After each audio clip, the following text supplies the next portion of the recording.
시청자 여러분, JTBC 뉴스룸을 시작하겠습니다.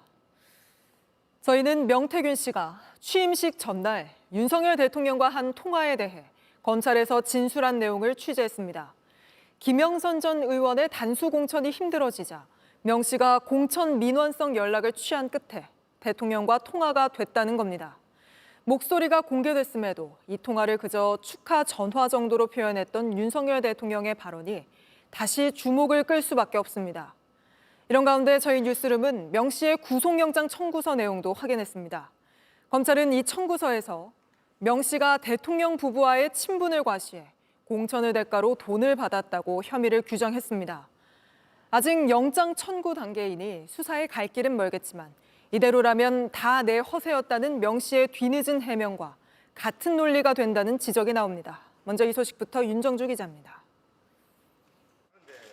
검찰이 적시한 명태균 씨 범죄는 크게 두 가지입니다. 김영선 전 의원에게 받은 세비 절반 7,600만 원과 지방선거 예비 후보자들이 미래한국연구소에 건넨 2억 4천만 원을 정치자금법 위반으로 받습니다. 명 씨가 김 전 의원에게 윤석열 대통령 부부와 친분을 과시하며 자신 덕분에 전략공천을 받은 것이고 앞으로도 받게 해주겠다며 돈을 받았다고 적시했습니다. 또 지방선거 예비 후보들에겐 대통령 부부와 친분 관계와 함께 김 전 의원을 내세워 자신에게 협조하면 공천을 받을 수 있는 것처럼 말했다고 설명했습니다. 그러면서 검찰은 일반인이 정당의 공천 과정에 관여했다고 주장하고 이를 통해 경제적 이익까지 취한 사건이라고 규정했습니다. 스스로 국회의원과 같은 위치에서 정치활동을 했다며 헌법이 규정한 민주주의 제도를 정면으로 훼손한 사안이라고도 했습니다. 아직 영장 청구 단계지만 검찰은 명 씨가 대통령 부부와 어느 정도 친분 관계였는지 또 실제 공천 과정에 영향을 미쳤는지 여부는 판단하지 않았습니다. 한 검찰 출신 변호사는 과실한 표현은 대통령 부부와 친분이나 공천 개입이 명 씨 주장일 뿐이란 얘기라며 단순 돈 흐름으로 범죄를 한정하는 것이라 지적했습니다. 실제 명 씨도 비슷한 주장을 하고 있습니다. 돈의 흐름을 파악하면 이 사건은 금방 해결이 됩니다. 그러면 왜 계좌 추적팀이 따로 왔겠습니까? 그렇지 않나요? 명 씨 구속 여부는 모레 결정됩니다. JTBC 윤정주입니다. 검찰 수사가 더딘 사이 명태균 씨는 휴대전화 등 여러 증거들을 없앤 걸로 나타났습니다. 특히 저희 취재 결과 검찰은 윤석열 대통령이 김영선 해주라 했다고 말하는 통화 녹음 파일이 한 USB에 담겨 있던 걸로 의심하고 있는데 명 씨가 이걸 폐기했다고 하면서 아직 확보하지 못하면서 대통령과 명 씨의 전체 대화를 확인하지 못하고 있습니다. 연지환 기자입니다. 공천 개입 의혹을 확산시킨 건 명태균 씨와 윤석열 대통령과의 통화 녹음입니다. 공관위에서 나한테 들고 왔길래 김영선이 경선때부터 열심히 뛰었으니까 너는 김영선이 좀 해줘라 그랬는데 거기가 말이 많네. 진짜 평생을 잊지 않겠습니다. 고맙습니다. 예. 하지만 녹음은 일부만 공개됐고 검찰은 원본을 확보하지 못했습니다. JTBC 취재 결과 검찰은 윤 대통령의 통화 녹음 파일이 담긴 USB 메모리가 명 씨와 관련된 컴퓨터에서 쓰인 흔적만 발견한 것으로 파악됐습니다. 명 씨는 처남을 통해 USB를 폐기했다고 말해왔는데 검찰은 명 씨가 윤 대통령의 육성을 넘기지 않으려고 일부러 USB를 빼돌린 것으로 의심하고 있습니다. 수사가 길어지는 사이 명 씨는 휴대전화들도 숨겨온 것으로 조사됐습니다. 검찰은 구속영장에 명 씨가 기존에 쓰던 건 내장에 건네줬다고 진술했지만 지금 휴대전화에서 다른 휴대전화의 사진이 나왔다고 적었습니다. 명 씨는 사설업체에 맡겨 분석도 했는데 검찰은 추적 과정에서 휴대전화 3대가 더 있던 게 확인됐다고도 설명했습니다. 수사망이 좁혀오자 증거인멸을 공공연하게 말했다고도 강조했습니다. 그냥 오늘 다 불질러버리고 다 끝내버릴 거예요. 검찰은 김영선 전 의원의 경우 구속이 필요한 이유로 도주 우려를 꼽았습니다. 김 전 의원과의 연락이 두절되자 검찰은 가족을 통해 설득한 끝에 조사를 한 것으로 알려졌습니다. JTBC 연지환입니다. 앞서 다시 들려드린 김영선 해주라는 대통령의 목소리가 담긴 통화 녹취가 공개됐지만 아직 이와 관련한 공천 개입 의혹에 대한 수사는 본격화하지 않은 걸로 보입니다. 이 통화에 대해선 윤석열 대통령도 지난주 기자회견에서 축하 전화라는 표현을 썼습니다. 하지만 저희가 취재해보니 명 씨가 검찰에서 한 진술은 좀 달랐습니다. 김영선 전 의원의 공천 위기를 인지하고 문자 메시지 등을 보낸 끝에 연결된 통화였다고 했다는 겁니다. 하예빈 기자입니다. 명태균 씨는 검찰에서 지난 2022년 5월 9일 대통령 취임식 전날 윤석열 대통령과 통화하게 된 정황을 진술했습니다. 당시 국민의힘 당대표였던 이준석 개혁신당 의원으로부터 김영선 전 의원이 경선을 치러야 할 수도 있다는 얘기를 듣고 이날 오전 윤 대통령에게 연락을 했다고 진술한 걸로 파악됐습니다. 윤 대통령의 의중을 파악하기 위해 문자 등으로 연락했고 이후 직접 연락이 닿았다는 겁니다. 명 씨는 윤 대통령이 전화를 줘서 직접 김 전 의원의 공천 여부를 물은 거라는 취지로도 말한 걸로 파악됐습니다. 그렇게 해서 이뤄진 통화에서 윤 대통령은 김영선을 좀 해줘라고 했다고 명 씨에게 말한 사실이 공개된 바 있습니다. 하지만 앞서 대통령실은 수백 통 축하 전화 중에 한 통화였고 대화는 덕담이었다고 해명했습니다. 지난 7일 기자회견에서 윤 대통령도 축하 전화라고 했습니다. 축하 전화를 받고 저도 어찌됐든 명태균 씨도 선거 초입에 여러 가지 도움을 준다고 자기도 움직였기 때문에 하여튼 수고했다는 얘기도 하고 좋은 일로 전화를 했는데 제가 고맙다 이런 얘기는 할 수 있는 거 아니겠어요? 이준석 의원은 이에 대해 3년 전 일이라 기억나지 않는다고 했습니다. 당시 공관위원장이었던 윤상현 국민의힘 의원은 당시 누구도 공천을 확정지은 경우가 없다고 윤 대통령의 공천 개입 의혹을 부인한 바 있습니다. JTBC 하혜비입니다. 윤석열 대통령이 명태균 씨에게 김영선이 좀 해주라고 당에 얘기했다. 이렇게 말한 2022년 5월 9일. 무슨 일이 있었는지 취재 기자와 다시 한번 짚어보겠습니다. 자, 강보들 기자, 대통령의 목소리가 공개된 그 통화와 관련해서 검찰이 따져 물었다는 거죠? 네, 명 씨가 다른 사람들과 주고받은 카카오톡 메시지 그리고 통화 내역 등을 제시하며 2022년 5월 9일 상황을 물었습니다. 이 검찰이 제시했다는 자료와 이 공개된 녹취를 가지고 저희도 시간 순으로 재구성해봤습니다.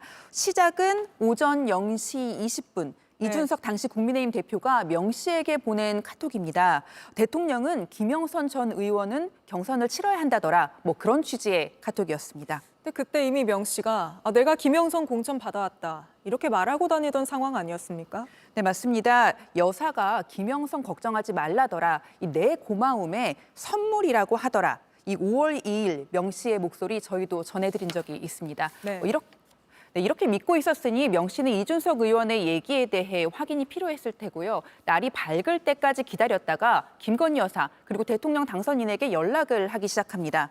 10시쯤 당선인에게 전화를 했는데 연결이 안 되었고요. 그래서 추가로 카톡을 보냈다고 합니다. 그리고 나서 통화가 됐다고 명 씨는 검찰에 진술을 했는데요. 연결이 된 건 10시 12분쯤입니다. 이미 공개됐던 그 통화죠. 다시 한번 들어보시겠습니다. 공관위에서 나한테 이거 왔길래 내가 김영선이 경선 때도 열심히 뛰었으니까 너는 김영선이 좀 해줘라 그랬는데 거기가 말이 많네 당해서 진짜 평생을 잊지 않겠습니다. 고맙습니다. 이 통화에 대해서 대통령은 지난주 기자회견에서 축하 전화라는 표현을 썼고 대통령실도 이 수백 통은 축하 전화 중에 한 통이다 이렇게 했습니다. 근데 명 씨의 진술대로라면 이 통화의 시작이 명 씨의 공천 민원이었단 말 아닙니까? 네, 명 씨 입장에서는 불분명해진 이 공천에 대해서 놀라서 대통령 부부에게 연락을 했을 텐데요. 어찌된 일인지 묻고 김영선 의원 전략 공천을 부탁하는 내용이었던 걸로 보입니다. 이날 오전 실제 김 여사에게 이런 요청을 했고 그래서 12시 12분에 이 대통령과의 통화가 이뤄졌다는 식으로 나중에 주변에 설명하는 녹취가 공개되기도 했습니다. 들어보시겠습니다. 지 마누라가 옆에서 아니 오빠 명 선생님 그거 처리 안 했어?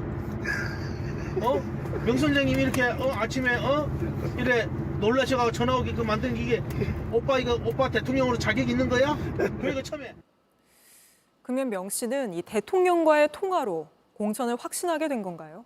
네, 이 통화 뒤에 주변에 이 공천 확실히 했다 알리기 시작합니다. 10시 19분입니다. 강혜경 씨에게 전화를 했는데요. 통화 들어보시겠습니다. 사모하고 전화해가 대통령 전화해갖고 대통령 나는 김영선 했는데 이랬대. 네, 낮 12시 33분 이걸 전해 들은 강혜경 씨가 김영선 전 의원에게 전화를 걸어서 축하한다고 말을 하고요. 네. 김 전 의원은 아직 보안이니 조심하라고 답도 합니다. 오후 4시 39분에 명 씨는 강혜경 씨에게 전화를 걸어서 이제는 김영선이 본선 후보라면서 이 선거 사무소 현수막과 인테리어를 바꾸라는 지시를 하기도 합니다.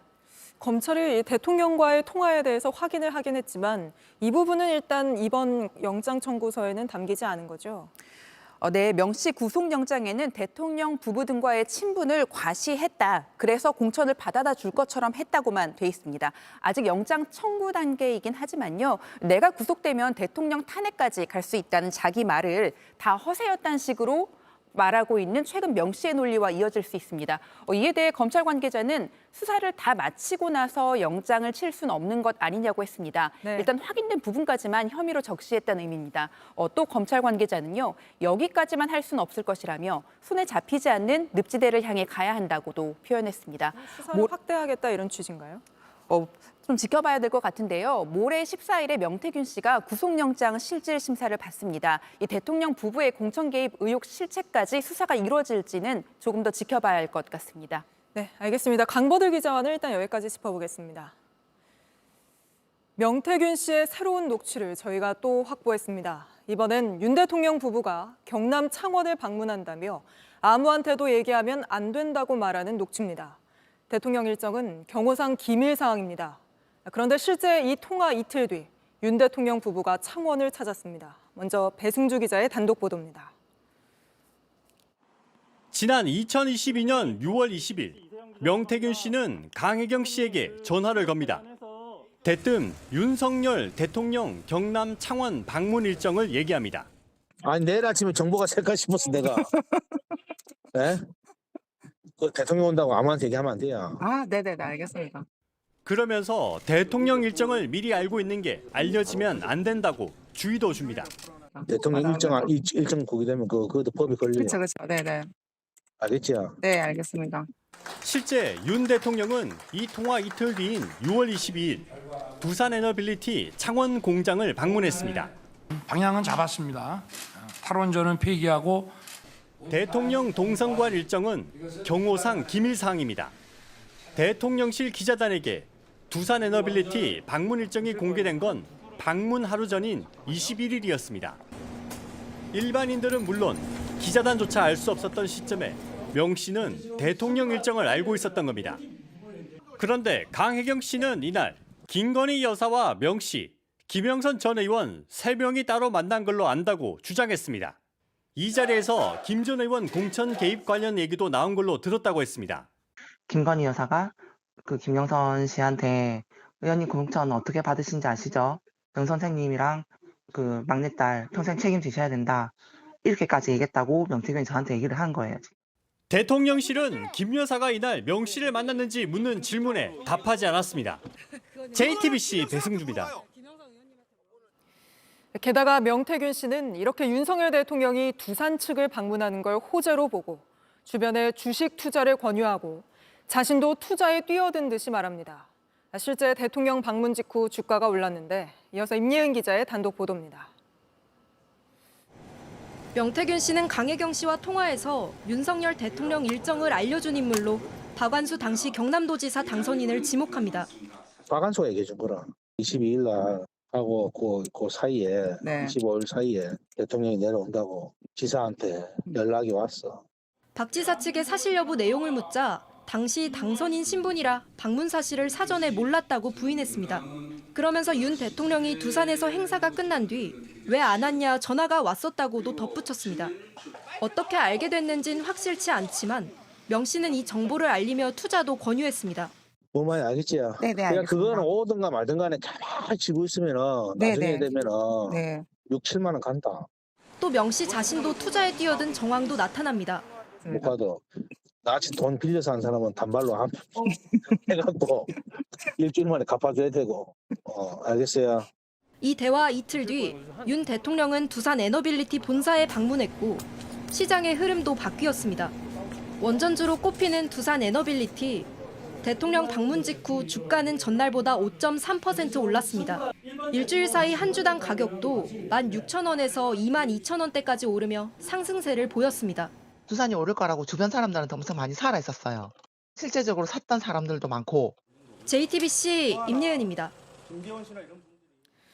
보신 것처럼 명태균 씨와 대통령 부부와의 친분을 짐작하게 하는 정황들은 계속 나오고 있습니다. 강보들 기자와 이어서 좀 더 살펴보겠습니다. 자, 강 기자. 그동안 명 씨는 대통령 부부와 친분이 있었더라도 그걸로 자기가 이득 본 게 없다고 주장하지 않았습니까? 네, 지난 토요일 검찰 조사 받고 나오는 명 씨 얘기 먼저 들어보시죠. 제가 땅 한 평 샀습니까? 제 주변 사람 있습니까? 제가 사익을 하나라도 취급했습니까? 계좌 추적해서 제가 단돈 1원이라도 받은 게 나왔습니까? 창원 국가산단 선정 과정에 자신이 개입했다거나 이 공천 대가로 김영선 전 의원 그리고 지방선거 예비 후보자들에게 돈을 받았다는 의혹을 부인하면서 한 말입니다. 그런데 오늘 저희가 전해드린 녹취와 광혜경 씨의 설명대로라면은 이 명 씨는 대통령 방문이라는 호재를 미리 알고 주식을 미리 샀다가 팔았을 가능성이 있습니다. 이 대통령 부부와의 친분을 통해 사익을 거둔 게 없다고 한 주장에 대해서 정확한 수사가 필요한 겁니다. 주식 문제는 차치하고서라도 대통령 일정을 미리 알고 있던 것 자체가 문제 아닙니까? 예, 대통령 일정은 보안 때문에 끝나고 대통령이 다른 곳으로 이동할 때까지 엠바고, 그러니까 보도 유예가 걸립니다. 네. 실시간으로 대통령이 있는 곳을 널리 알리지 못하게 하는 건데요. 2022년 6월 20일 오전에도 이 대통령실 관계자가 보도 가능 시점은 행사 후에 다시 공지하겠다고 출입 기자들에게 말했습니다. 실제 보도가 이뤄진 건 이날 오후 12시 45분 정도부터입니다. 어떤 공직도 맡고 있지 않은 명 씨가 최소 이틀 전에 이 일정을 알고 주변에 얘기를 하고 있었던 겁니다. 명 씨도 이 녹취를 들어보면 그게 문제라는 사실을 알고 있었던 것 같습니다. 네, 강혜경 씨에게 아무 말도 하지 말아라. 일정이 공개되면은 그것도 법에 걸린다고 말을 합니다. 명 씨는 이 통화에서 방문 일정을 박완수 지사에게 들었다고 말했습니다. 하지만 저희에게 박완수 지사 측은 이 당시에 지사가 당선인 신분이라 일정을 몰라서 참석도 못했다며 이 명 씨가 박완순 지사 이름을 왜 파는지, 왜 이런 거짓말을 하는지 모르겠다고 했습니다. 이 보안 사안인 대통령 일정 어떻게 명 씨가 알게 됐는지 확인이 필요합니다. 그리고 명 씨가 강혜경 씨에게 말한 대로라면 이날 대통령 일정에 동행한 김건희 여사를 만났다는 거잖아요. 이 부분은 확인이 됩니까? 당시에 김 여사의 동행 여부는 알려지지 않았습니다. 저희가 대통령실에 오늘 그날 여사의 동행 여부 그리고 명태균 씨와 김영선 전 의원을 여사가 현장에서 만났는지 물었습니다. 아직 답변을 받지 못했습니다. 대통령실에 설명이 나오는 대로 다시 전해드리겠습니다. 알겠습니다. 강보들 기자였습니다. 윤석열 대통령이 지난 토요일 서울의 군 골프장을 찾은 모습이 포착됐다고 한 언론이 보도했습니다. 기자회견을 통해 대국민 사과를 한 지 이틀 만이었습니다. 이날을 전후로 윤 대통령이 트럼프 당선인과의 골프 외교를 위해서 8년 만에 다시 연습에 나섰다는 언론 보도가 잇따르기도 했습니다. 먼저 강희연 기자입니다. 지난주 토요일인 9일 서울 노원구에 있는 태릉 체력단련장 태릉 CC로 경호 차량을 포함한 검은 차량 여러 대가 줄지어 들어갑니다. CBS 노컷뉴스는 윤석열 대통령 차량 행렬을 포착했다고 보도했습니다. 보도에 따르면 윤 대통령은 오후 1시쯤 이곳을 찾아 4시간가량 골프 연습을 한 것으로 알려집니다. 앞서 지난 7일 자신과 김건희 여사 관련 의혹으로 대국민 담화 및 기자회견에서 사과를 한 지 이틀 만입니다. 태릉 CC는 군 복지시설로 현역 군인뿐 아니라 전역한 군인과 일반 시민들도 이용할 수 있습니다. 윤 대통령의 방문으로 일대가 통제돼 교통 체증이 빚어졌다고 노컷뉴스는 전했습니다. 당시 현장 관계자는 대통령 경호법을 언급하며 취재진의 접근을 막고 취재 중단을 요청한 것으로 보도됐습니다. 여기는 지금 사실 사전에 공표라든가 이런 건 없지만은 대통령 경호처의 대통령 경호 등에 관련 법률에 의해서 지금 경호 행위를 하고 있습니다.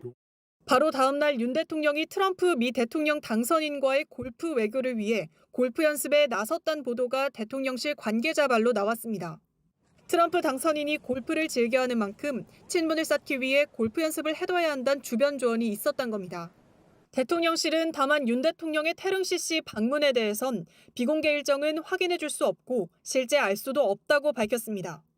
민주당은 정상 간 골프 외교가 연습까지 필요한 문제냐며 황당한 변명이라고 비판했습니다. 그러면서 대통령이 가야 할 곳은 골프장이 아니라 민생 현장이라고 했습니다. JTBC 강연입니다. 윤 대통령의 골프를 둘러싼 논란은 이번이 처음은 아닙니다. 앞서 야당은 윤 대통령이 지난 8월과 9월에 골프를 쳤다는 의혹을 제기했고 이달 초에도 골프를 쳤다는 제보가 들어왔다며 문제 삼은 겁니다. 이어서 최규진 기자입니다. 어제 열린 국회 국방위원회 전체 회의에서 추미애 더불어민주당 의원은 윤 대통령이 지난 2일에도 태릉 CC에 갔다는 제보를 받았다고 주장했습니다. 국방부에서 제출받은 당일 티 배정 현황에 코스와 인원이 비워진 자리가 있는 걸 근거로 들었습니다. 이날은 이용객과 대기 수요가 많은 토요일이었다고도 강조했습니다. 이례적으로 저건 극히 있을 수 없는 희한한 일입니다. 두 팀이 배정이 안 됐습니다. 저게 바로 그날 대통령이 가셨다는 증거예요. 추 의원은 당시 도심에서 대규모 시국 집회가 열렸고 국회 시정연설과 미국 대선을 앞둔 시점이라며 골프를 친 게 맞다면 부적절하다고 주장했습니다. 지난 9월 국회 대정부 질문에선 장경태 민주당 의원이 제보를 받았다면서 김용현 국방부 장관을 상대로 윤 대통령 부부가 부천 화재 참사 직후 공군 골프장을 이용했다는 의혹을 제기했습니다. 김건희 여사가 8월 24일 토요일 오후 5시에 한성대 골프장에서 많은 분들이 이제 빠져나가고 나서 골프장을 이용했다는 제보가 있습니다. 이게 대해서 전혀 모르신다고요? 예, 저는 알지 못합니다. 같은 달 국회 국방위에서도 민주당은 윤 대통령이 8월 말부터 9월 초 의료 대란이 벌어졌을 때 세 차례 골프를 쳤다는 의혹을 제기했습니다. 김영현 국방부 장관과 여당은 대통령이 10년 이상 골프를 안 친 것으로 안다고 반박하면서 공방이 벌어졌습니다. JTBC 최규진입니다.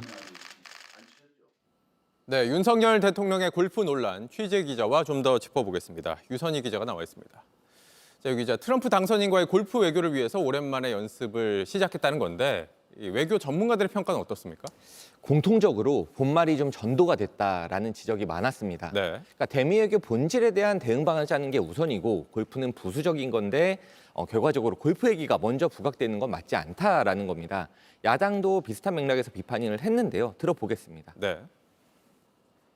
바이든 대통령과의 만찬에서는 노래를 부르고 기시다 전 총리와는 폭탄주를 마시더니 트럼프 대통령과는 골프입니까? 네.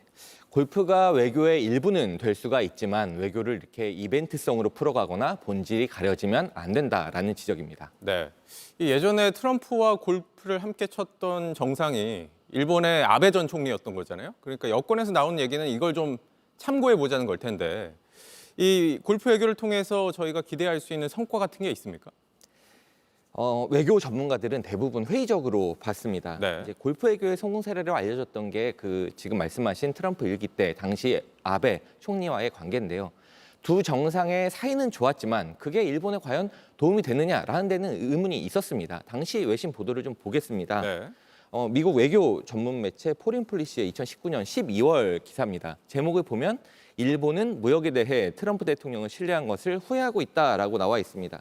내용은요, 미일 무역 협정에서 일본이 굉장히 불리한 협상을 이렇게 했었는데 트럼프 대통령은 거기에 더해서 주일 미군 분담금을 4배로 늘려달라 이런 요구를 하고 있다라는 내용입니다.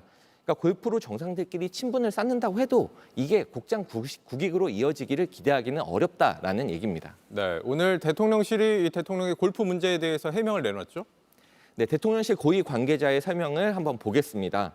골프 실력이 뛰어난 트럼프 당선인과 대화가 이루어지려면 우리 대통령도 공이 제대로 맞아야 된다.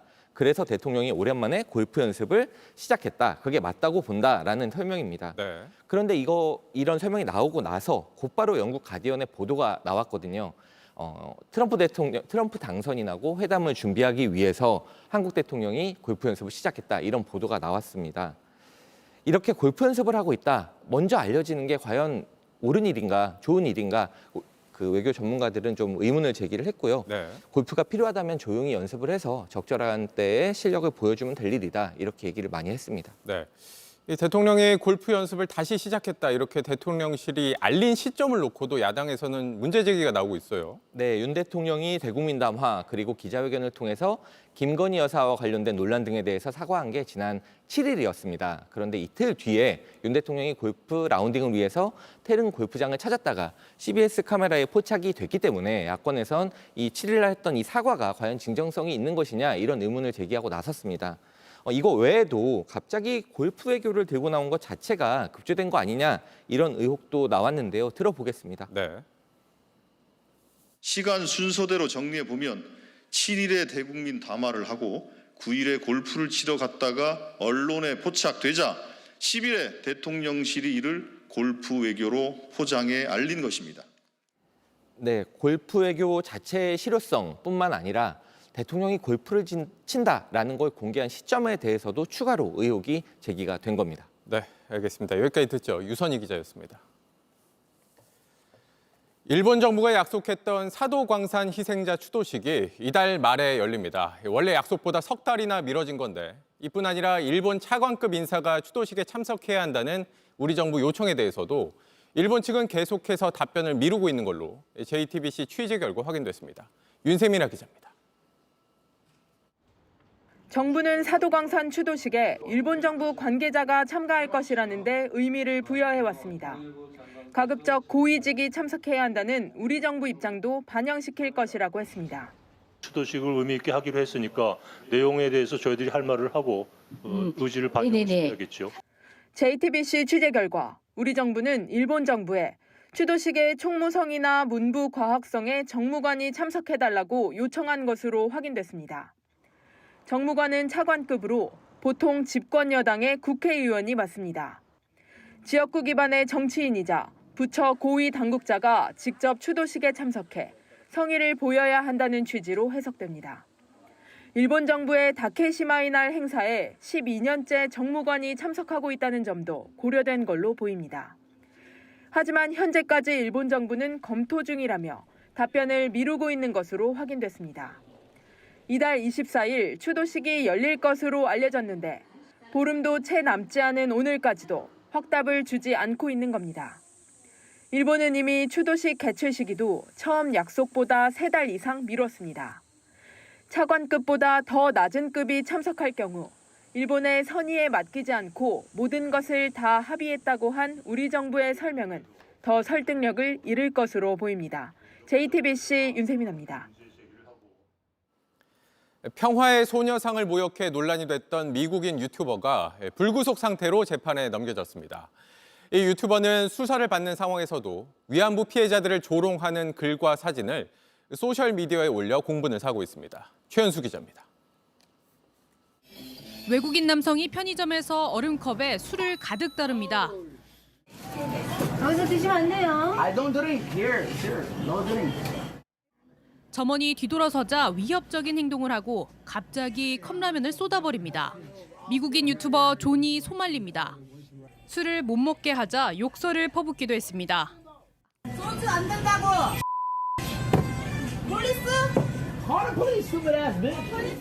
검찰은 편의점에서 난동을 부려 업무방해 혐의로 소말리를 불구속 기소했습니다.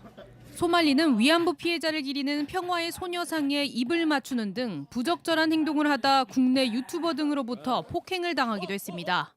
특히 지난 6일엔 소녀상의 중요성을 몰랐다며 고개를 숙였지만 곧바로 소셜미디어에 위안부를 조롱하는 사진과 글을 다시 올렸습니다. 위안부 피해자 사진 속 일본군 얼굴에 자신의 얼굴을 합성하곤 내 여자친구들이란 설명을 써놓은 겁니다. 현재 해당 계정은 일시적으로 차단됐습니다. 소말리는 마약 등의 혐의로도 조사를 받고 있습니다. 경찰은 모든 조사가 끝날 때까지 소말리의 출국을 정지할 것이라고 밝혔습니다. JTBC 최현수입니다. 태권도장 관장이 4살 아이를 학대해 숨지게 한 사건. 뉴스룸은 어제 당시 학대 장면이 담긴 CCTV 영상을 보도해드렸습니다. 이 영상이 오늘 법정에서 공개됐는데 그럼에도 관장 측은 장난이었다는 주장을 반복했고 아이가 숨진 걸 부모 탓으로 돌렸습니다. 오원석 기자입니다. 태권도장 관장은 아이를 거꾸로 들어올립니다. 곧이어 돌돌 말아놓은 매트 구멍 속에 집어넣습니다. 허벅지를 잡고 쑤셔놓고 엉덩이를 못질하듯 때렸습니다. 아이는 숨을 쉴 수 없었습니다. 살려달라 발버둥 쳤지만 아무도 꺼내주지 않았습니다. 지난 7월 학대를 당해 숨진 4살 이한이의 마지막 모습입니다. 제가 그거를 영상 내보내신 장면만 58번을 봤어요. 처음에는 막 토하고 소리도 지르고 막 벽에다 머리도 막 부딪히고. 오늘 법정에선 이 CCTV가 증거로 제출됐습니다. 피해자는 영상을 공개해달라 했지만 관장 최 씨 측 요청으로 재판은 비공개로 진행됐습니다. 가해자인 최 씨는 학대는 인정했지만 숨지게 하려는 의도는 없었다고 했습니다. 늘 하던 장난이었다는 겁니다. 내가 물어봤지. 너 죽일 생각이 물어봤지. 내가 왜 죽입니까, 애를? 또 아이는 학대로 사망한 게 아니라 부모가 연명 치료를 중단해서 숨진 것이라고 주장했습니다. 그렇다면 자연사는 아니라는 얘기지. 그러면 누가 뗀 사람이 있을 거 아니야. 목이 뗀 걸 누가 결정했냐? 누구냐? 후보자겠죠. 어머니는 또 한 번 가슴이 무너졌습니다. 이제는 망자죠, 우리 아들이. 망자의 명예를 실추하는 거를 못 봐요. 이제는 더 이상은. 기사에 직접 댓글도 달았습니다. 더 이상 애들 죽어나가는 꼴을 본다면 어른으로서 우리는 자격이 없는 거예요.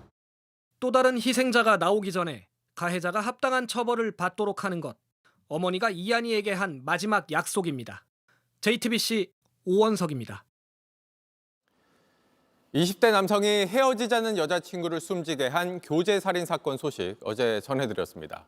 이 남성은 여자친구가 스스로 가슴을 찔렀다며 자신은 무죄라고 주장하고 있는데 오늘 재판에선 이 남성이 술만 마시면 과도한 폭력성을 보였다는 증언이 나왔습니다. 한민정 기자입니다. 20대 여성 임모 씨는 지난 8월 남자친구 김모 씨의 오피스텔에서 흉기에 찔려 숨졌습니다. 오피스텔엔 남자친구 김모 씨와 단 둘만 있었습니다. 오늘 열린 재판에 증인으로 나온 두 사람의 친구는 김 씨에 대해 술에 취하면 왜 저러지 싶을 정도로 비상식적인 행동을 해 피해자에게 만나지 말라고 했다며 피해자가 다른 남자와 술을 마셨을 때 그 남자를 때리고 싶다는 말도 했다고 말했습니다. 이번 사건 직전에도 두 사람은 술을 마시다 피해자가 다른 남자와 통화했다는 이유로 언쟁을 벌인 사실도 검찰 조사 결과 드러났습니다. 증인은 피해자에 대해선 계획한 여행을 앞두고 있었다며 스스로 목숨을 끊을 사람이 아니라고 했습니다. 김 씨는 사건 한 달쯤 뒤 경찰에 체포될 때 음주운전 사실도 함께 적발됐습니다. 이전에도 음주운전이나 뺑소니 혐의로도 재판을 받은 사실도 확인됐습니다. 200km 달리면서 이제 쌍욕을 하면서 상대 운전자 배 안 비키냐는데 이런 욕을 했다고 저는 들었습니다. 오늘 법정에 나온 김 씨는 태연하게 유족들이 앉아있는 방청석을 둘러봤습니다. 화가 너무 많이 나서 몸이 떨리더라고요. 반성의 기미도 안 보이고 엄중한 처벌 잘 받았으면 좋겠습니다. 김 씨에 대한 다음 재판은 19일에 열릴 예정입니다. JTBC 한민정입니다. 오늘 아침 부산에서 내리막길에 주차된 5톤 차량이 미끄러지면서 슈퍼마켓과 공중전화 등을 잇따라 들이받는 사고가 났습니다. 초등학교가 있는 어린이 보호구역에서 벌어진 일이라 큰 사고로 이어질 뻔했습니다. 구석찬 기자입니다. 5톤 정화조 차량이 뒤로 밀리기 시작합니다. 내리막길의 속력은 걷잡을 수 없이 빨라집니다. 도로에 있던 작업자는 속수무책 지켜만 볼 뿐입니다.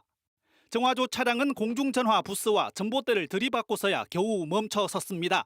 와장창 소리가 막 되긴 나서요. 이래가 막 온통 사람이 쫓아나오고.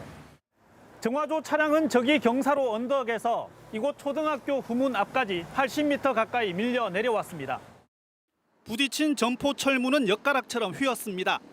공중전화 부스와 전봇대, 인도 울타리가 부서지고 쓰러질 만큼 충격이 컸지만 다행히 인명피해는 없었습니다. 사고가 난 곳은 초등학교 길목인 어린이 보호구역. 1시간 뒤 아이들이 몰리는 등교 시간이었다면 대형 사고로 이어질 뻔했습니다. 주차하면서 고인목을 안 놓아 사고가 났는데도 처벌은 피하게 됐습니다. 가시 통제는 처벌이 안 됩니다. 사람이 안 되기 때문에 배제하면 되거든요. 경찰은 차량을 세워두고 내린 60대 운전자와 작업자 2명을 상대로 정확한 사고 경위를 조사 중입니다. JTBC 구석찬입니다. 동덕여대가 남녀공학 전환을 논의한 사실이 알려지면서 총학생회가 강하게 반발하고 있습니다. 이렇게 설립자 흉상은 계란과 케첩 범벅이 됐고 항의의 의미로 벗어둔 학교 점퍼로 뒤덮였습니다. 학생들이 본관을 점거하자 교직원으로 추정되는 남성이 벽돌로 유리문을 내려치기도 했는데 김한수 기자가 현장 취재했습니다. 근조 화환이 줄지어 놓여 있습니다. 학교 점퍼 천여 개도 펼쳐져 있습니다. 설립자인 이사장 흉상은 달걀과 케첩으로 뒤덮였습니다. 동덕여대가 남녀공학 전환을 논의했다는 사실이 알려지자 학생들이 거세게 반발하는 겁니다. 학교 곳곳은 공학 반대 문구들로 뒤덮였습니다. 남녀공학 전환과 관련된 논의가 진행되고 있음을 파악하였습니다. 그러나 학교는 불통행정으로 답하고 있습니다. 학생들은 어젯밤부터 대학 본관 건물을 점거하고 장기 농성에 들어갔습니다.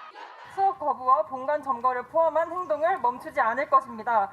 첫째, 공학 전환 완전 철회. 어젯밤 출동한 경찰의 발언에 학생들은 더 반발했습니다.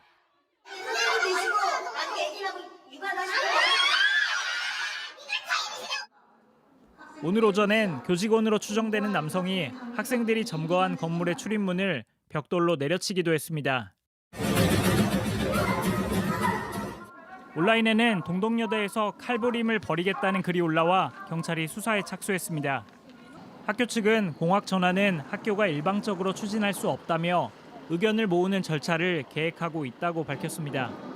상명여대가 1996년 남녀공학으로 전환해 상명대로 바뀐 바 있고 숙명여대는 공학 전환을 추진하다 반발에 부딪혀 보류했습니다. JTBC 김한수입니다. 양육비를 받지 못한 피해자면서 다른 피해자들을 돕다가 명예훼손으로 벌금형을 받은 한 아이의 엄마가 있습니다. 벌금은 80만 원이었지만 내지 않고 구치소에 스스로 들어갔다가 수감된 지 7일 만인 오늘 나왔는데 이희령 기자가 만나봤습니다. 아직 어두운 새벽, 구치소 정문으로 걸어 나오는 강민서 씨. 강 씨는 전 배우자에게 양육비를 못 받은 피해자인 동시에 양육비 해결 모임의 대표입니다. 6년 전 배드 페어런츠라는 사이트에 양육비 미지급자의 신상을 공개했고 지난 7월 명예훼손으로 벌금 80만 원을 선고받았습니다. 하지만 벌금을 내는 대신 7일 동안 구치소에 들어갔다 왔습니다. 4번의 감치가 되어 있었습니다. 제가 직접 저도 벌금을 내지 않고 들어가 보고 했던 건데 이거는 견딜 수가 없는 거예요. 자식한테 돈을 안 주려고 이렇게까지 있어야 되나? 20년 넘는 시간 동안 양육비 지급 소송을 29번이나 진행했지만 강 씨가 받은 돈은 고작 270만 원이었습니다. 2억 3,390만 원 미지급이더라고요. 최소한의 책임을 질 수 있도록 그렇게 해주셨으면 좋겠습니다. 실제로 국내 전체 한부모 10명 중 7명 정도가 양육비를 한 번도 받은 적 없는 걸로 나타났습니다. 그나마 정부가 내년 7월부터 자녀 1인당 양육비로 매달 20만 원을 선지급하기로 했지만 너무 적습니다. 아이들 생활비, 학원비도 안 돼요. 한 5건만 써도 10만 원이고 정말 아이들 교재비 사고 나면 없는 돈이에요.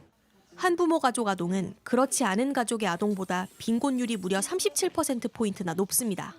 이 때문에 양육비를 지급하지 않는 건 아동학대란 말이 나오는 겁니다. 부모의 상황을 알고 그 경제적인 모든 걸 알고 있기 때문에 더 해달라는 소리를 못 해요.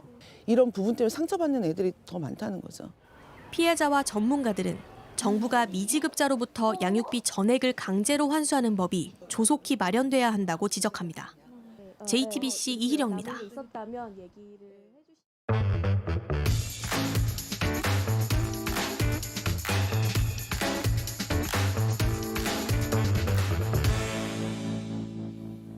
돌아온 비하인드 뉴스 시간입니다. 이성대 기자와 함께하겠습니다. 자, 이 기자, 첫 번째 키워드 볼까요? 네, 첫 번째 키워드 보겠습니다. 슈퍼스타를 몰라보다니.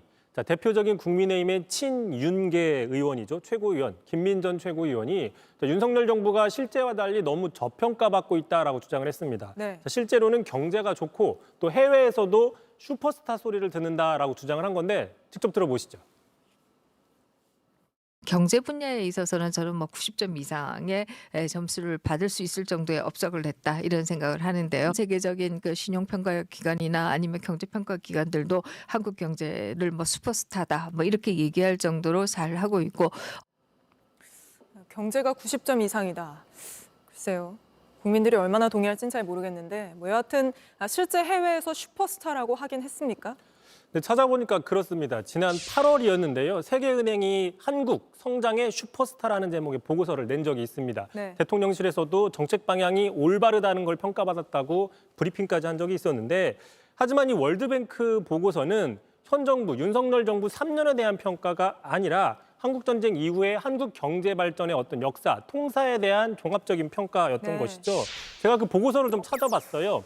자, 성장 슈퍼스타, 한국이 외국의 아이디어와 혁신을 활용한 방법이라는 제목에서 지난 70년 동안 한국은 기록된 경제성장 역사상 가장 놀라운 전 세계적인 변화를 주도해 왔다라고 적혀 있습니다. 꽤 오랜 시간에 대한 평가를 한 거군요. 그렇습니다. 다시 말하면 60년대 박정희 정권 이후에 좌우 정권을 불문하고 지속적으로 경제 발전해왔던 그 한국의 역사에 대한 종합적인 평가인 것이지 마치 윤석열 정부에 대한 평가인 것처럼 김 최고가 이야기한 게 아니냐 이런 지적이 나올 수 있는 겁니다. 그리고 김민전 최고위원의 주장대로라면 지금 윤석열 대통령의 지지율이 높아야 하는 상황인데 실제로는 반대 아닙니까? 그런 지적을 받을 수 있는 것이죠. 또 실제로 지금 보시면 자, 지금 환율 고공행진에 증시가 약세를 벌이고 있죠. 경제 분야 지금 비상체제 가동을 하고 있습니다. 왜냐? 또 트럼프 당선 이후에 트럼프 리스크 때문에 경기 지표도 경고등이 나오고 있는 상황이기 때문에 지금 상황만 놓고 보면 슈퍼스타와는 좀 거리가 먼 윤석열 정부의 경제 성적표인 것이죠. 자, 그런데 김민전 최고위원은 홍보가 부족해서 몰라주고 있다. 이런 주장도 내놨습니다. 직접 들어보시죠. 그러나 이런 것들이 다 알려지지 않고 있지 않습니까? 이런 부분이 전혀 국민들에게 알려지지 않고 있다라고 하면 바로 홍보 분야나 이런 분야에 있어서는 조금 점수가 낮은 게 아니겠는가? 홍보가 몰라서 부족하다. 홍보가 부족해서 몰라준다. 그러니까 슈퍼스타급인데 국민들이 잘 못 알아보고 있다. 뭐 이렇게 해석이 될 수 있는 여지가 있는 겁니다. 네, 미국에선 트럼프의 당선과 함께 실세 중에 실세로 떠오른 사람이 바로 테슬라의 일론 머스크입니다. 반면에 머스크와 오랜 앙숙 관계인 페이스북의 마크 저커버그는 가시밭길을 걷게 될 거란 정반대 관측이 나오고 있는데 두 사람의 엇갈린 상황, 워싱턴 정강현 특파원이 전해드립니다.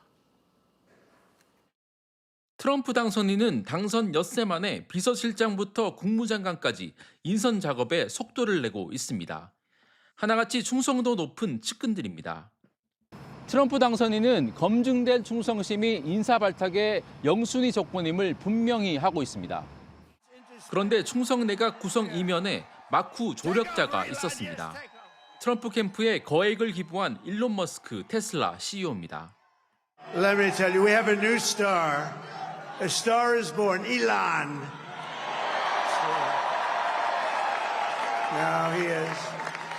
Now he's an amazing guy. 머스크는 선거 승리 직후 가족 사진에 외부인으로는 유일하게 등장했고 인수팀 회의에도 참석했습니다. 특히 차기 정부 인사에 적극 관여하고 있는 것으로 전해집니다. 머스크가 비선 실세로 떠오른 사이 또 다른 IT 천재 마크 저커버그는 트럼프와의 악연을 털어내야 하는 처지에 몰렸습니다. 트럼프는 페이스북이 자신의 정보를 조작한다는 이유로 당선되면 저커버그가 감옥에 갈 거라고 경고한 적이 있습니다. 이후 저커버그는 화해를 시도했고 Donald Trump get up after getting shot in the face is one of the most badass things I've ever seen in my life. 당선 축하 글도 올렸지만 관계 개선 여부는 여전히 불투명하다고 미국 언론들은 분석하고 있습니다. 워싱턴에서 JTBC 정강현입니다. 트럼프 당선 이후 가상화폐 시장에선 환호성이 터져나오고 있습니다. 비트코인 가격이 연일 최고가를 갈아치우고 있는데 국가 차원에서 비트코인 매입에 나섰던 나라들은 이 상황이 반갑기만 합니다. 이지은 기자가 영상으로 정리했습니다.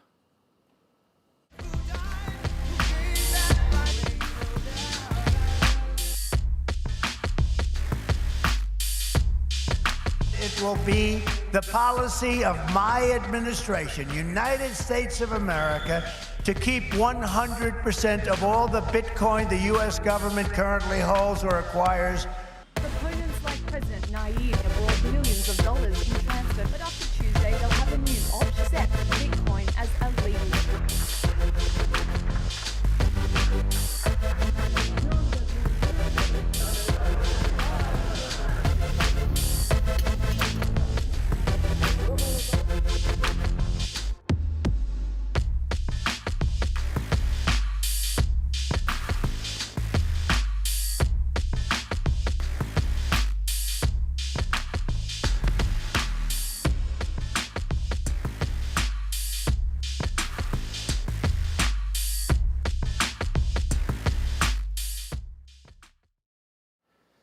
결혼 스튜디오 촬영, 드레스, 메이크업, 이른바 스드메를 놓고 예비 부부들의 불만이 컸습니다. 드레스를 입어보는 것조차 추가 비용을 내야 한다는 식으로 업체들이 갑질을 하는 경우가 많다는 건데 정부가 이런 불공정한 관행을 고치기로 했습니다. 정아람 기자입니다. 스튜디오와 드레스, 메이크업, 이른바 스드메는 예비부부 필수 서비스로 자리 잡았습니다. 하지만 예상치 못한 추가 비용이 너무 많다는 불만은 꾸준히 제기돼 왔습니다. 세팅하는 것들이나 아니면 원본 촬영비나 이렇게 추가적으로 한 150만 원 이상 더 드는 것 같아요. 그래서 예상을 300만 원 잡아도 500만 원 정도 되는 건 되게 쉽고. 스튜디오 사진을 받으려면 추가금을 내야 하거나 드레스를 입으려면 피팅비를 내야 하는 식입니다. 실제 공정위가 조사해보니 최근 1년간 결혼준비 대행업체를 이용한 500명이 추가로 낸 돈은 평균 144만 원에 달했습니다. 30개 항목이 넘는 추가금을 낸 예비부부도 있었습니다.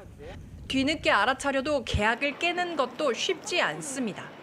진행하다가 변경해야 될 상황이 생기실 수도 있잖아요. 근데 그 사항에 대한 걸 고지도 전혀 안 해주고 문의드리면 그러면 계약금의 11%가 위약금으로 발생하세요 이러는데 공정위는 업체 18곳을 조사하고 이런 관행이 가능하게 한 불공정 약관을 고치도록 했습니다. 추가 서비스는 별도라고만 표시하는 대신 구체적인 서비스와 시간, 금액을 알리도록 한 겁니다. 계약을 해지할 경우 과도하게 위약금을 매기는 약관도 손보도록 했습니다. 이러한 위약금 조항은 고객에게 부당하게 과중한 손해배상 의무를 부담시키는 조항으로서 무효인 약관입니다. 위약금의 기준을 합리화하고 청약 철회 기간도 법에 부합하도록 결혼 준비 대행 관련 소비자 피해는 매년 느는 추세인데 이번 시정 조치로 관행이 개선될지 주목됩니다. JTBC 정아람입니다. 연말이면 술에 취한 사람들로 사고가 끊이질 않죠. 서울에 이런 주취자들을 관리할 보호시설을 만드는 문제를 놓고 갈등이 빚어지고 있습니다. 주민들 반대 때문에 장소를 정하지 못하고 있는 겁니다. 이은진 기자가 취재했습니다. 금요일 밤 거리는 술 마시러 나온 사람들로 북적입니다. 밤이 깊을수록 덩달아 바빠지는 곳이 있습니다. 술 취한 여성이 행패를 부린다는 신고에 출동한 경찰.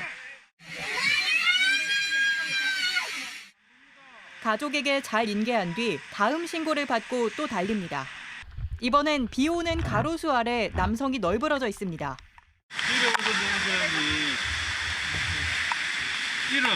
우리가 찾아드릴 테니까.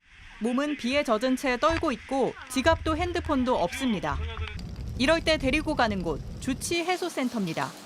일단 눕히고 몸에 이상은 없는지 혈압과 산소 포화도를 잽니다. 사는 집, 아파트, 무슨 아파트에 살아요, 분이? 그거 얘기해주고 자요. 지문으로 신원을 확인한 뒤에야 편히 재웁니다. 이 뒤로도 2명이 잇따라 센터를 찾았고 다음 날 아침 귀가했습니다. 이런 주치해소센터는 부산과 제주 2곳에서 병원과 연계해 운영 중입니다. 밤마다 센터는 소란이지만 덕분에 경찰과 시민 모두 훨씬 편해졌다는 반응입니다. 지구대에서 이제 소파 같은 데나 아니면 매트 같은 데 깔아놓고 좀 위험 부담을 가지면서 보호를 하고 있었죠, 지금까지는. 서울도 이런 주치해소센터 설치를 검토 중입니다. 종로구 무학동이 후보지로 거론됐는데 주민 반발이 심해 사실상 취소됐습니다. 결국 밤중에 티객을 이게 싣고 오고 거의 이제 보관 술 취한 거에 되게 간대한 사이가 된 것 같습니다. 다만 주치자 신고가 매년 늘고 있어 대책이 꼭 필요한 상황. 서울시는 부산과 제주처럼 병원 근처로 후보지를 다시 고를 계획입니다. JTBC 이은진입니다.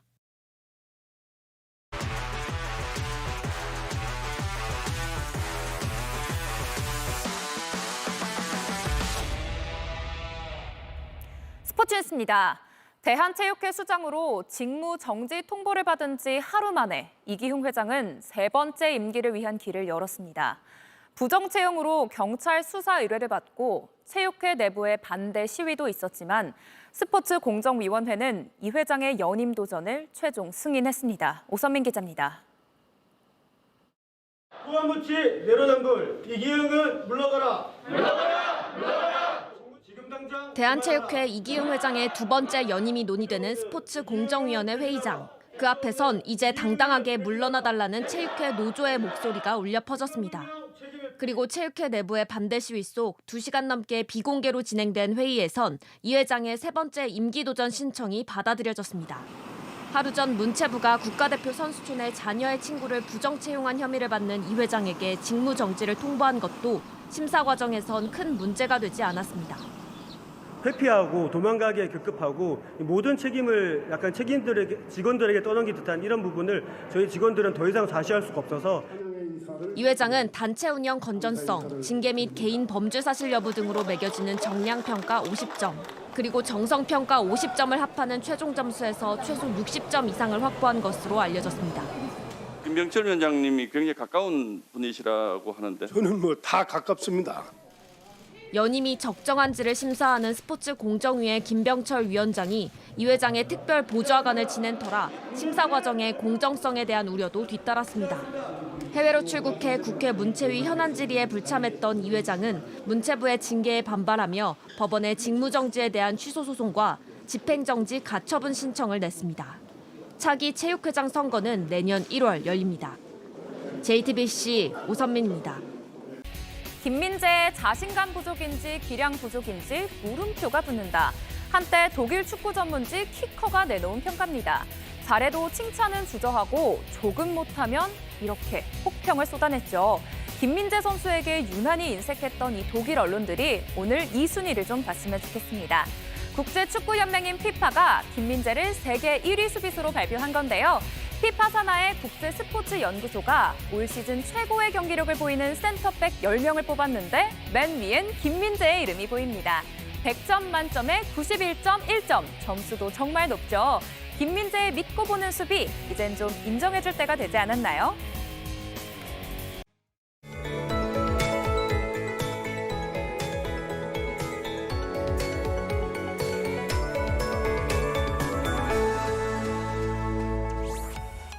달력은 늦가을을 가리키고 있지만 계절의 시계는 아직 10월에 머물러 있습니다.